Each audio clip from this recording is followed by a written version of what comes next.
एक बार फिर से आप सभी का स्वागत है हमारे YouTube channel story telling with बानी एंड पूजन पर। और आज हम आपके लिए मारा नाम की एक तमिल फिल्म की कहानी लेकर आए हैं। ये फिल्म 8 जनवरी 2021 को रिलीज हुई है और ये एक रोमांटिक फिल्म है। इसे IMDb पर 7.7 रेटिंग मिले हैं और इसे 86% लोगों ने लाइक किया है। इस फिल्म को लेकर अगर मैं अपने एक्सपीरियंस की बात कहूँ तो ये एक बहुत ही शानदार फिल्म है जिसे आर्ट और म्यूजिक के साथ परफेक्टली ब्लेंड किया गया है। आर माधवन हमेशा की ही तरह अपनी एक्टिंग का जादू दिखाते हुए नजर आएंगे, तो वहीं दूसरी तरफ इस फिल्म की एक्ट्रेस श्रद्धा को देखकर ये लगता है कि ये रोल उन्हीं के लिए लिखा गया है। कहानी की शुरुआत पारू नाम की एक लड़की से होती है जो अपनी फैमिली के साथ एक बस में ट्रैवल कर रही है। पारू को कहानियां सुनने का शौक है और वो अपनी दादी के सबसे ज़्यादा करीब है। बस में बैठे बैठे वो बोर हो जाती है और उसके बाद वो अपनी दादी से कहानियां सुनाने की जिद करती है। उसकी दादी उसे वही घिसी पिटी कहानियां सुनाती है और वो अपनी दादी से नाराज हो जाती है। उस बच्ची को कहानियों के लिए इस तरह परेशान होता हुआ देखकर सामने बैठी हुई एक नर्स उससे बात करती है। इस नर्स का नाम मेरी है और वो पारू से कहती है कि वो उसे एक सिपाही की कहानी सुनाएगी। पारू ने आज तक अपनी पूरी जिंदगी में सिर्फ राजा रानी की ही कहानियां सुनी है, और जब वो ये सुनती है कि मेरी के पास एक सिपाही की कहानी है तो वो बड़ी ही उत्सुकता के साथ वो कहानी सुनना शुरू करती है।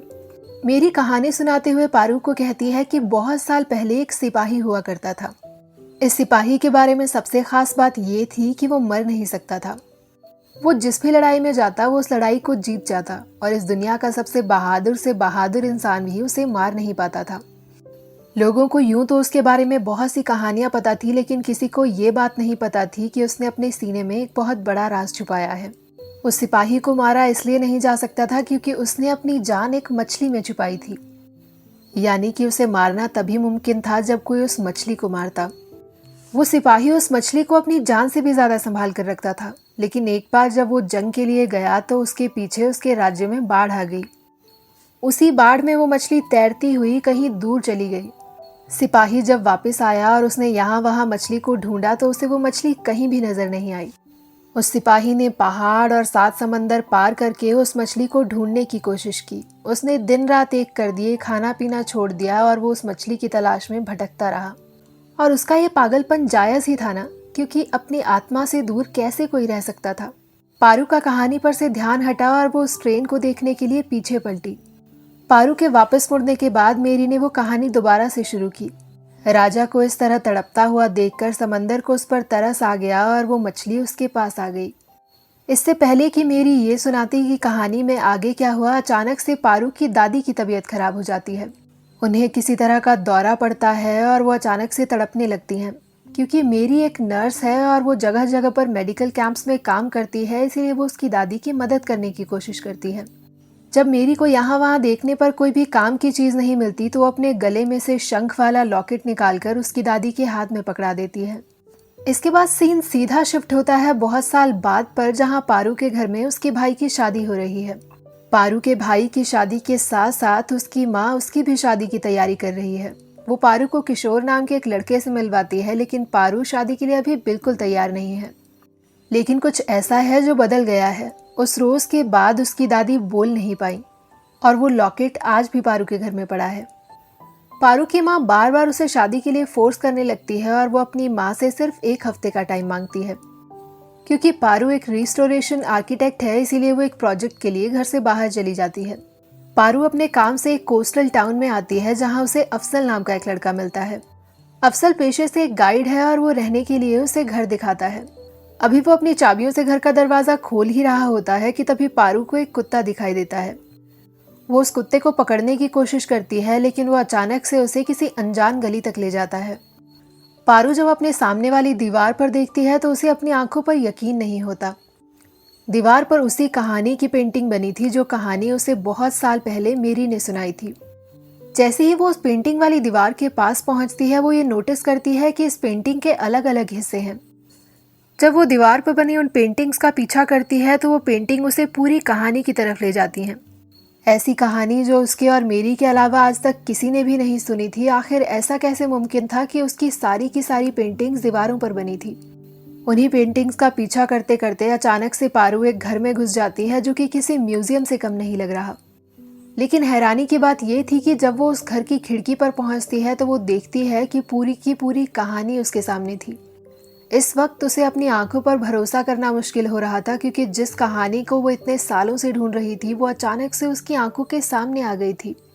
पारू का पीछा करते करते अफसल भी वहां पर पहुंच जाता है और पारू के पूछने पर वो उसे बताता है कि ये मारा का घर है। अफसल पारू के चेहरे को देखकर ये समझ जाता है कि उसे ये घर बहुत ज्यादा पसंद आया है। इसीलिए अफसल उसे कहता है कि अगर वो चाहे तो यहाँ पर रह सकती है, क्योंकि मारा वैसे भी यहाँ कभी कभी ही आता है। ये एक बहुत बड़ा घर था और इसे अफोर्ड करना पारू के लिए मुमकिन नहीं था, लेकिन फिर भी अफसल उसे कहता है कि वो जितने पैसे चाहे उतने पैसे दे सकती है। जैसे कि मैंने पहले भी बताया था कि मारा का घर किसी म्यूजियम से कम नहीं लगता। यहाँ वहाँ आधी बनी हुई मूर्तियाँ पड़ी हैं तो दीवारों पर खूब सारे स्केचेस लगे हैं। पारू अभी यहाँ वहाँ पड़ी हुई चीज़ें देख ही रही होती है कि तभी उसे वहाँ पर मारा की फ़ोटो दिखाई देती है। अचानक से घर का लैंडलाइन बजता है और पारू अचानक से डर जाती है, लेकिन जैसे ही वो फ़ोन उठाती है उसे पता चलता है कि रिसीवर की दूसरी तरफ और कोई नहीं बल्कि मारा ही है। उस कहानी की पेंटिंग्स को देखने के बाद पारू को ये लगता ही नहीं कि वो किसी अनजान आदमी से बात कर रही है। लेकिन इससे पहले कि पारू मारा से उन पेंटिंग्स के बारे में पूछती, मारा उसे किचन में जाकर कुछ देखने के लिए कहता है। पारू उसी तरह से रिसीवर अपने कान में लगाकर किचन में कुछ ढूंढने जाती है, लेकिन अचानक से रिसीवर उसके हाथ से गिर जाता है और वो कॉल कट जाती है। पारू उसी घर में रहने लगती है और यहाँ वहाँ घूमकर मारा के बारे में पूछने लगती है। एक रोज जब वो अपने घर वापस आती है तो वो वहाँ दो अजीब से लोगों को देखती है। जब वो उनसे पूछती है कि आखिर वो लोग कौन हैं तो वो कहते हैं कि वो मारा से मिलने आए हैं। कुछ रोज पहले एक लड़की गायब हो गई थी और मारा उनकी मदद कर सकता है। वो पारू को अपना कार्ड पकड़ाते हैं और चुपचाप वहां से चले जाते हैं। पारू जब घर के दरवाजे पर पहुंचती है तो वो देखती है कि उन लोगों ने घर का ताला तोड़ दिया है। यहाँ वहाँ थोड़ा सा सामान बिखरा पड़ा है और वहीं पर उसे एक किताब मिलती है। इस किताब का नाम थीविंग टाइम्स है और पारू जब इस किताब को खोल कर देखती है तो उसे अपनी आंखों पर भरोसा नहीं होता। मारा एक आर्टिस्ट होने के साथ साथ एक क्रिएटिव और एक स्मार्ट आर्टिस्ट था। इस किताब में मारा ने उन इंसिडेंट्स के स्केचेस बनाए थे जब उसके घर में चोरी हुई थी। इन सारे स्केचेस को इस तरह से बनाया गया था कि अगर कोई अनजान इंसान भी उन स्केचेस को देखता तो वो पूरी कहानी समझ जाता। इसके बाद हमें उस रात का वक्त दिखाया जाता है जब असल में मारा के घर चोरी हुई थी। एक चोर मारा के घर में घुस आता है और इससे पहले कि वो वहां से कुछ चुराता, मारा की आंख खुल जाती है। ये न्यू ईयर्स ईव थी और मारा अकेले वक्त नहीं बिताना चाहता था। वो उस चोर को वहां पर रोक लेता है और वो दोनों ही साथ में मिलकर दारू पीते हैं। शराब पीने के बाद पता नहीं मारा को क्या सूझता है और वो उस चोर से कहता है कि मैं तुम्हारे साथ मिलकर चोरी करूंगा। दोनों चोरी करने के लिए बाहर निकलते तो जरूर हैं, लेकिन बारिश होने की वजह से चोर चोरी करने से इनकार कर देता है।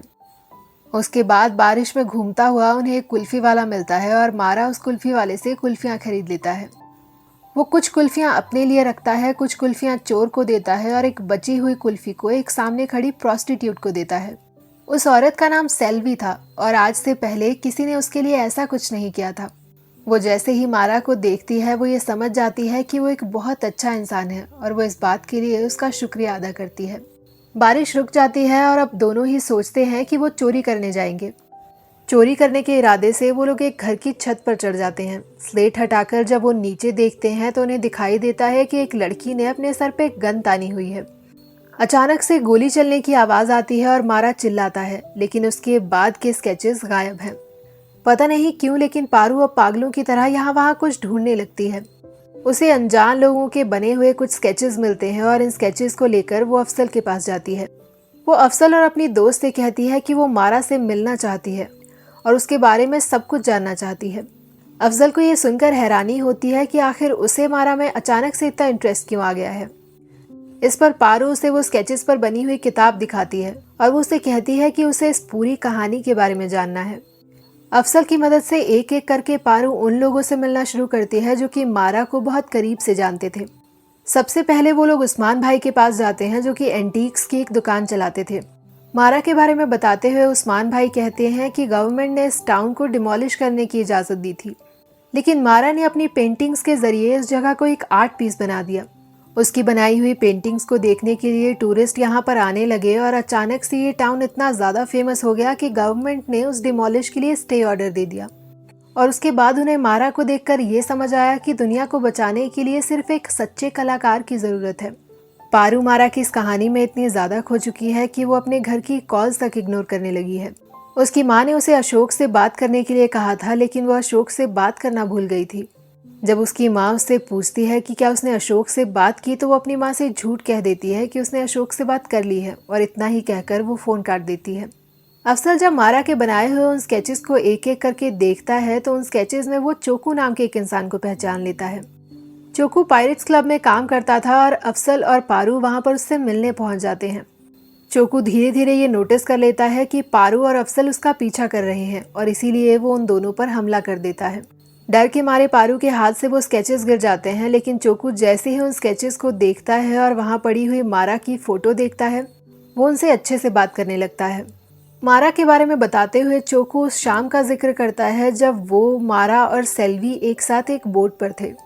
बातों ही बातों में मारा को जब ये पता लगा कि आज सेल्वी का बर्थडे है, तो उसने और चोकू ने साथ में मिलकर उसका बर्थडे मनाया। सेल्वी बाहर से भले ही कितनी भी बोल्ड क्यों ना लगती हो, लेकिन वो अंदर से पूरी तरह से टूट चुकी थी। मारा जब उससे उसकी ज़िंदगी के बारे में पूछता है तो सेल्वी उसे बताती है कि उसने अपने पति के साथ बहुत से सपने देखे थे। जब उसकी मुलाकात उसके पति से हुई थी तो उसने उससे वादा किया था कि वो उसे दुनिया की सारी खुशियाँ ला कर देगा।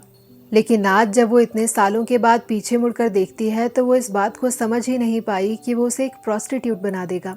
सेल्वी की रानी नाम की एक बेटी थी और वो उसे बहुत ज़्यादा प्यार करती थी, लेकिन वो इतनी ज़्यादा टूट चुकी थी कि वो समंदर में कूदकर अपनी जान दे देती है। मारा और चोकू काफ़ी ज़्यादा नशे में थे, इसीलिए उन्होंने इस चीज़ को नोटिस नहीं किया, लेकिन थोड़ी देर बाद जब वो सेल्वी को ढूंढने लगते हैं और वो उन्हें बोट पर नहीं मिलती, तो वो इस बात को समझ जाते हैं कि सेल्वी ने वहाँ से कूदकर अपनी जान दे दी है। ये कहानी सुनाते हुए चोकू की आंखें भर आती हैं और पारू उससे पूछती है कि इसके बाद रानी का क्या हुआ। इस पर चोकू पारू से कहता है कि एक छोटी सी लड़की जिसका बाप एक दलाल हो, आखिर उस लड़की के साथ क्या हो सकता है। लेकिन रानी के साथ ऐसा कुछ भी नहीं हुआ, क्योंकि मारा ने उसे एक स्कूल में एडमिट करा दिया। ये कहने के बाद चोकू वहाँ से जाने लगता है, लेकिन पारू उसका हाथ पकड़कर उसे रोक लेती है। उसके हाथ पकड़ते ही चोकू बहुत गुस्से से उस पर चिल्लाता है। पारू चोकू से कहती है कि उसे मारा से मिलना है और उससे बात करनी है, तो उसे मारा कहाँ मिल सकता है। चोकू अब हंसते हुए सामने वाली दीवार से पोस्टर्स फाड़ने लगता है। पारू की आंखें फटी की फटी रह जाती हैं, क्योंकि उस पूरी दीवार पर मारा की मौत की खबर थी। उस दीवार पर बहुत सारे पोस्टर्स लगे थे जिस पर यह लिखा था कि मारा की अचानक से मौत हो गई है और शुक्रवार को उन लोगों की सभा बुलाई गई है जो कि मारा को प्यार करते हैं। असल में मारा ने यह इसलिए किया था ताकि वो सेल्वी की मौत का शोक मना सके, क्योंकि सेल्वी एक प्रोस्टिट्यूट थी और उसके मरने पर कोई भी शोक मनाने नहीं आता। वो उन स्केचेस में बने तकरीबन सारे लोगों से मिल चुकी थी, लेकिन अभी डेविड से मिलना बाकी था। पारू जिस तरह से मारा के बारे में बात करती है, डेविड उसकी आंखों में वो पागलपन और वो प्यार देख लेता है। वो पारू से कहता है कि जब भी मारा यहाँ पर वापस आएगा वो उसे बताएगा कि एक खूबसूरत लड़की उसका इंतज़ार कर रही है। पारू जब डेविड से मिलकर घर वापस जाती है तो वो देखती है कि 3 औरतें वहाँ मारा से मिलने आई हैं। ये औरतें रानी के स्कूल से आई थी और वो मारा को ये बताना चाहती थी कि रानी बहुत दिनों से मिसिंग है। पारू को अब ये याद आता है कि 2 दिन पहले मारा से मिलने कुछ लोग आए थे और उन्होंने उसे काट दिया था। साथ ही उन लोगों ने ये कहा था कि उस लड़की को सिर्फ मारा ही बचा सकता है। पारू अब ये समझ जाती है कि हो ना हो रानी उसी होटल में है। वो भागते हुए उस होटल के लिए निकल जाती है, लेकिन उससे पहले ही मारा वहाँ पहुँच जाता है। मारा रानी को वहाँ से निकाल लेता है और उसके पिता को धमकी देता है कि वो उसे उसके हाल पर छोड़ दे, क्योंकि अगर उसने ऐसा नहीं किया तो वो उसे जान से मार देगा। क्योंकि पारू ने मारा की फ़ोटोज़ देखी हुई हैं, इसीलिए वो उसे देखते ही पहचान जाती है। वो बहुत दूर तक उसका पीछा करती है, लेकिन उसके देखते ही देखते मारा भीड़ में कहीं गायब हो जाता है। इसके बाद हमें उस वक्त का फ्लैशबैक दिखाया जाता है जब मारा एक छोटा सा बच्चा है। वो अकेले ही बिना किसी के साथ के एक ट्रेन में सफ़र कर रहा है और उसने पूरी ट्रेन के छत को अपने स्केचेस से ढक दिया है। उसी ट्रेन में उसकी मुलाकात विल्लिया नाम के एक पोस्टमैन से होती है जो उसे काफ़ी अच्छा लगता है। दोनों की आपस में बात होने लगती है और मारा ये नोटिस करता है कि विल्लिया अपने पुराने ख़तों को दोबारा से लिख रहा है। मारा जब उससे उस बात की वजह पूछता है तो विल्लिया उसे बताता है कि ये उसके प्रेम पत्र हैं और वो नहीं चाहता कि ये पत्र कभी भी मिटे। अब मारा विल्लिया से कहता है कि ये ख़त तो मिट चुके हैं, फिर आखिर उसे कैसे पता है कि इनके नीचे क्या लिखा है। इस पर विल्लिया उसे कहता है कि ये ख़त उसे ज़बानी याद हैं और अगर वो चाहे तो पूरी ज़िंदगी इसे लिख सकता है। जब विल्लिया और मारा एक दूसरे से बात कर रहे थे तो उन्हें सामने वाले पुल पर एक बस रुकी हुई दिखाई देती है।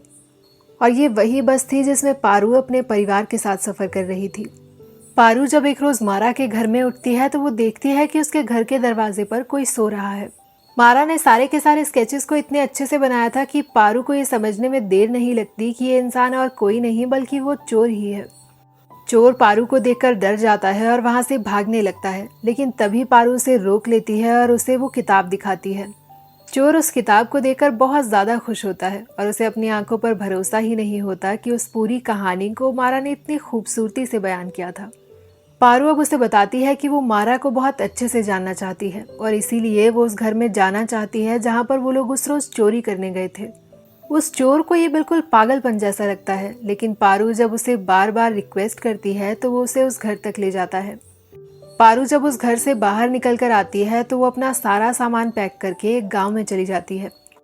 गांव में जाकर वो डॉक्टर कनी को ढूंढती है और उन्हें मारा की बनाई हुई वो किताब दिखाती है। कनी को जब पारू से ये पता चलता है कि वो इस पूरी कहानी को जानने आई है तो उसे ये काफ़ी ज़्यादा बचकाना लगता है, लेकिन वो पारू को देखकर ये समझ जाती है कि वो कहानी को नहीं बल्कि मारा को ढूंढने आई है। पारू को इस बात की उम्मीद नहीं थी, लेकिन यहाँ पर पारू की मुलाकात ना सिर्फ रानी से होती है बल्कि वेल्या से भी होती है। ये घर उसी पोस्टमैन वेल्या का था जिसे मारा उस रोज़ ट्रेन में मिला था। सबके सब लोग इतने अच्छे थे कि जैसे ही वो लोग पारू को वहाँ पर देखते हैं वो इस बात पर इंसिस्ट करते हैं कि पारू को आज यहीं रुकना चाहिए। पारू वहाँ से जाने की जिद करती है, लेकिन तब वेल्या उसे बताते हैं कि यहाँ सिर्फ एक ही बस आती है और अगली बस कल सुबह आएगी। खाने के टेबल पर सभी लोग पारू को एक ही बात कहते हैं कि उसे भूल कर भी मीनाक्षी नाम नहीं लेना है, क्योंकि अगर उसने ऐसा कुछ किया तो वेल्या उसे वही पुरानी कहानी सुनाएंगे जो वो उन सब लोगों को सालों से सुनाते आ रहे हैं।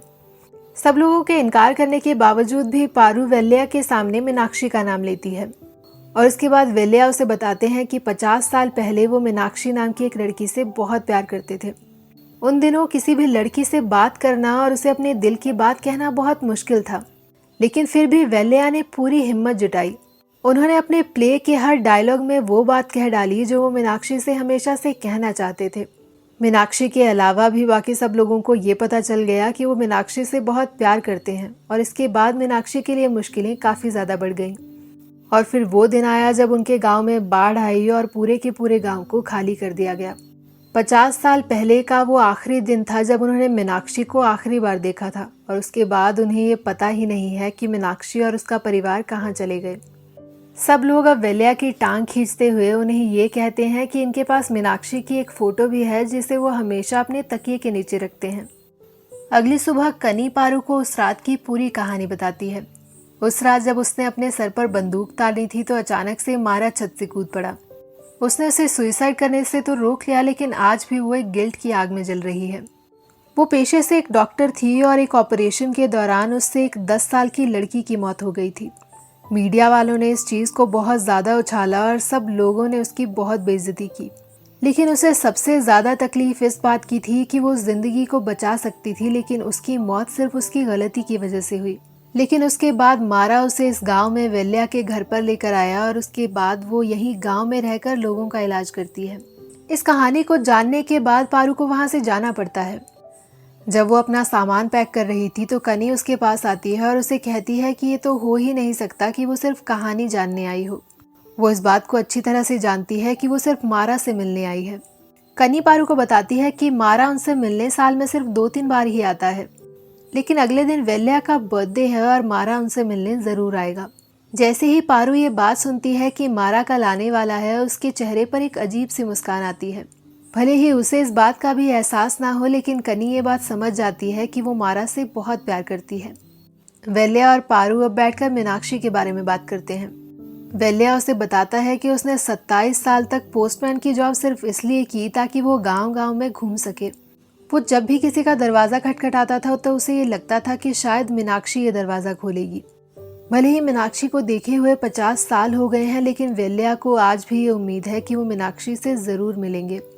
पारू अब वेल्या से मीनाक्षी की फ़ोटो देखने की डिमांड करती है। पारू मीनाक्षी की फ़ोटो देखती है और उसे इस बात का एहसास होता है कि वेल्या ने मीनाक्षी से कितना ज़्यादा प्यार किया था। आज के इस ज़माने में जहाँ लोग धोखा देने के लिए 1 मिनट नहीं सोचते, वहाँ वेल्या एक ऐसी औरत के साथ वफादारी निभा रहे थे जिनकी बस उनके पास एक फ़ोटो थी। कनी के कहे अनुसार मारा वेल्या से मिलने आता है। जैसे ही मारा वहाँ पर पहुँचता है, कनी उसे पारू के बारे में बताती है। वो उसे उसकी लाई हुई किताब देती है और मारा कनी को बताता है कि उसे इस बात की बहुत ज़्यादा हैरानी है, क्योंकि अब तक वो जिस भी जगह से वापस आया सब लोग उसे यही कह रहे थे कि कोई लड़की उसे ढूंढ रही है। तभी मारा को इस बात का पता चलता है कि वेल्या ने खाना पीना छोड़ दिया है और उनकी तबीयत अचानक से खराब हो गई है। मारा जब वेल्या से मिलने जाता है तो उसे इस बात का पता चलता है कि वेल्या इसलिए रो रहे हैं क्योंकि खत अब मिटने लगे हैं और उन्हें इस बात का डर लग रहा है कि क्या हो अगर उन्हें खत में लिखी हुई बातें याद न रहें। मारा वेल्या के पास जाता है और उनसे कहता है कि वो उनके लिए सारी जिंदगी इन खतों को लिख सकता है। उन खतों को दोबारा से लिखकर वो वेल्या को सुला देता है, लेकिन खुद वो बहुत ज़्यादा परेशान हो जाता है। कनी जब उसे इस तरह से परेशान होता हुआ देखती है तो वो मारा से कहती है कि इसमें उसकी कोई भी गलती नहीं है। मारा कनी को बताता है कि जब वो वेल्या से पहली बार ट्रेन में मिला था तो वेल्या ने कुछ भी सोचे समझे बिना उसे गोद ले लिया था। वो एक अनाथ लड़के को अपने घर ले आए थे और उसी वक्त मारा ने उनसे वादा किया था कि वो उनकी मीनाक्षी को उनके लिए ढूंढ लाएगा। उसके बाद वो कई जगहों पर घूम चुका है और मीनाक्षी को ढूंढने की कोशिश कर चुका है, लेकिन मीनाक्षी उसे कहीं भी नहीं मिली। अगली सुबह सब लोग वेल्या का बर्थडे बड़ी ही धूमधाम से मनाते हैं, लेकिन वेल्या इस बात को लेकर नाराज है कि मारा उनसे बात किए बिना ही चर्च चला गया है। वेल्या इस बात से नाराज होकर अकेले में कहीं बैठ जाते हैं और तभी उनके पास पारू आती है। पारू उन्हें बताती है कि बहुत साल पहले उन्हें बस में एक औरत मिली थी जिसने उन्हें एक सिपाही की कहानी सुनाई थी। वो कहानी उस सिपाही के बारे में थी जिसने अपनी मछली को ढूंढने के लिए पहाड़ों को और 7 समंदरों को पार किया था। वेल्या जैसे ही पारू को ये कहते हुए सुनता है उसकी आंखों में आंसू आ जाते हैं। पारू बोलना जारी रखती है और वो वेल्या से कहती है कि सब लोग आपकी मीनाक्षी की कहानी को जानते हैं, लेकिन कोई भी उस कहानी को नहीं जानता जो आपके प्ले में थी, और इस कहानी को आपके अलावा सिर्फ एक ही इंसान जानता था और वो और कोई नहीं बल्कि मीनाक्षी थी। पारू जैसे ही वेल्या के हाथ में वो शंख वाला लॉकेट रखती है, वेल्या को ये समझते हुए देर नहीं लगती कि उनकी मीनाक्षी मिल गई है।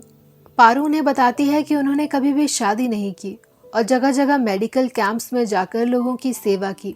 लोग भले ही उन्हें मेरी के नाम से जानते हों, लेकिन उनके माता पिता ने उनका नाम मीनाक्षी रखा था। 50 साल के बाद दोनों ही एक दूसरे को देखते हैं और दोनों की ही आंखों में आंसू हैं। तो इंसान जिन्होंने एक दूसरे के अलावा किसी और को ना देखा और ना किसी और से प्यार किया। लिंगम भागते हुए चर्च जाता है और वो मारा को इस बारे में बताता है। वेल्या मीनाक्षी से कहते हैं कि उनके नाटक में उस सिपाही को अपनी आत्मा 5 मिनट के अंदर ही मिल गई थी, लेकिन असल में इस सिपाही को अपनी आत्मा तक पहुंचने में 50 साल लग गए। मारा भागते हुए उन दोनों के पास आता है और उन्हें गले से लगा लेता है। जब वो कनी से बात करता है तो उसे इस बात का पता चलता है कि मीनाक्षी को और कोई नहीं बल्कि पारू ढूंढ कर लाई है। असल में जब पारू ने मीनाक्षी की उस तस्वीर को देखा था तो उस तस्वीर ने उसने वही शंख वाला लॉकेट पहना था, और उसके बाद वो ये समझ गई कि मेरी और कोई नहीं बल्कि मीनाक्षी ही है। इतने वक्त के इंतजार के बाद ही सही, लेकिन पारू मारा से मिल ही जाती है। वो उसे देखकर एकदम सुन सी पड़ जाती है, लेकिन मारा आकर सीधा उसे गले लगा लेता है। पारू को इस बात पर यकीन करना मुश्किल हो रहा है कि आखिर में उसने मारा को ढूंढ ही लिया, और वो उसे ऐसे देखती है जैसे उसने भगवान को देख लिया हो। दोनों एक दूसरे के हाथ को कसकर पकड़ लेते हैं और इसी के साथ हमारी कहानी खत्म हो जाती है। इस फिल्म को जो चीज़ सबसे ज़्यादा खूबसूरत बनाती है वो इस फिल्म में यूज़ किया गया म्यूज़िक है। कुछ कुछ सीन्स में म्यूज़िक इतना ज़्यादा इफेक्टिव है कि आपको लिटरली गूज बम्स आ जाएंगे। और इस फिल्म के बारे में आखिर में मैं बस इतना कहना चाहूँगी कि कुछ प्रेम कहानियों को सिर्फ देखा नहीं जाता, उन्हें जिया जाता है। तो जब भी आप हमारी ये स्टोरी सुने, आई वुड इंसिस्ट कि आप ये फिल्म ज़रूर जाकर देखें। Thank you so very much और हमारे साथ जुड़े रहिए। और जैसे कि हमने अपनी पिछली वीडियो में कहा था, अगर आपके पास कुछ लव स्टोरीज के सजेशन हैं तो हमें कमेंट सेक्शन में बताइएगा ज़रूर।